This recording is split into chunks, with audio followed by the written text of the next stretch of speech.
La guidance informationnelle est une toute nouvelle méthode reconnective. Elle est maintenant en France depuis une dizaine d'années, mais c'est seulement depuis 4-5 ans qu'elle a vraiment pris son essor. Donc cette technique en fait va permettre de réinformer avec le verbe, puisque le verbe, la parole, permet en tout cas de défaire tous les systèmes de croyances dans lesquels on peut être. Et donc à l'aide de grilles, de thèmes de chantier relationnel, on va pouvoir trouver exactement quel domaine on doit travailler et libérer. Donc il faut savoir quand même que nous sommes dans un système de croyances. Tout est croyance dans le sens où, ne serait-ce que nos parents, dans un premier temps, sont nos premiers professeurs et en fonction d'eux-mêmes de ce qu'ils vont penser, croire en une religion ou en une autre, ils vont nous mettre dans un certain système qui n'est pas forcément le nôtre. Et en grandissant, certains individus créent des dépressions nerveuses, des mal-être parce qu'ils ne se sentent pas vraiment eux, ils ne se retrouvent pas. Et cette méthode, bien évidemment, il y a beaucoup de méthodes sur cette planète qui existent aujourd'hui, heureusement, qui aident dans le développement personnel.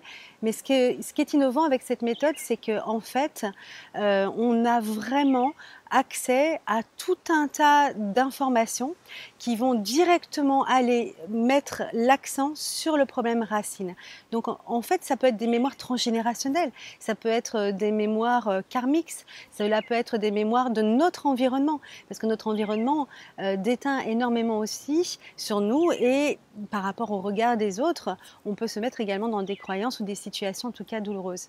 Donc cette méthode, ce que j'aime, c'est qu'elle permet à n'importe qui, vraiment même une personne qui n'est pas du tout dans les énergies, qui n'est pas du tout dans le développement personnel, de pouvoir simplement, en interrogeant en fait des questions, en se posant les bonnes questions, se permettre de pouvoir trouver, ne serait-ce que déjà pour lui-même, sa problématique et donc naturellement la guérir. Le corps est un outil extraordinaire, c'est un pendule. L'intelligence corporelle nous permet d'être dans le ressenti et même si on n'a pas des capacités pour ressentir les choses, au moins on peut sentir ne serait-ce que par nos premiers sens qui sont le toucher, le goût, l'odorat, l'ouïe, la vue.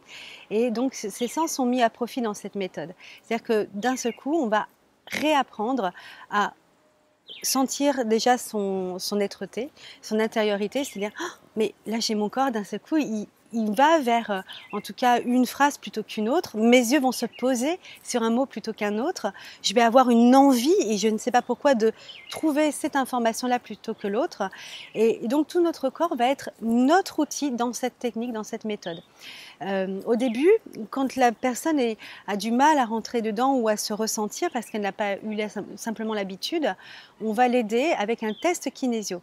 Ce test va être vraiment dans un premier temps l'outil pour pouvoir répondre et pour pouvoir interroger. Puisque dans la guidance, on va interroger pour répondre et pour guérir. C'est vraiment de cette manière-là que ça va fonctionner. Donc du coup, une fois que la personne en fait a développé son test kinésio, donc ça c'est avec une belle méditation en fait qui a été mise au point donc par le fondateur, créateur de la technique, on va en tout cas amener la personne à revenir à l'intérieur, à se ressentir et à découvrir qu'elle-même est un pendule et donc a cette capacité en elle. Comment se passe un rendez-vous individuel? Tout simplement, la personne vient avec une problématique. Ça peut être dans le domaine de la santé, dans le domaine personnel. Donc, en fonction déjà de son domaine, on va prendre le chantier relationnel. C'est-à-dire que les grilles que l'on a à notre disposition dans cet outil permettent de pouvoir visiter un petit peu tous les domaines. Donc, que ce soit les domaines que l'on connaît habituellement comme la santé, le travail, l'amour, la famille, etc. Donc, bien évidemment, quand une personne vient vous voir en cabinet, c'est plutôt au début pour travailler ce type, en tout cas, de domaine et donc essayer de trouver une réponse. Alors, si on prend par exemple une relation amoureuse, j'ai déjà vu souvent des personnes qui attirent toujours le même type de personnage violent ou qui vont abuser d'elle, on va aller voir pourquoi, d'où ça vient, quelles sont les mémoires traumatiques ou du moins qu'est-ce qu'elle émane dans son aura pour attirer ce genre d'individu. C'est ce que j'aime dans cette méthode, c'est qu'en fait on va aider aussi la personne à reprendre la responsabilité, non pas en la culpabilisant ou en l'accusant, mais simplement pour lui dire que c'est elle qui attire et que ce qu'elle attire, en fait, ce n'est pas bien évidemment sa faute, mais simplement par rapport justement à ses croyances.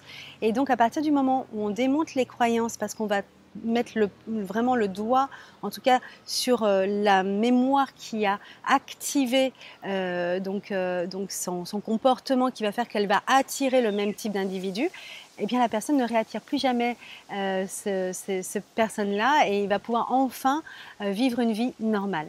Et ça, je peux vraiment le témoigner à travers toutes les personnes avec qui j'ai pu travailler sur ce domaine. Et c'est juste fabuleux de voir voilà, à quel point on peut redonner le sourire à quelqu'un. Après, on a aussi dans le domaine de la santé, on pense que parce qu'on a un cancer généralisé, on ne peut pas s'en sortir. Bien évidemment, je ne suis pas habilitée à dire quoi que ce soit à ce niveau-là, mais en tant que diplômée de médecine chinoise, j'ai quand même donc des acquis qui me permettent de dire que beaucoup, 50% en tout cas de la guérison, passe aussi par notre état de croyance, c'est-à-dire notre manière de voir en fait la maladie.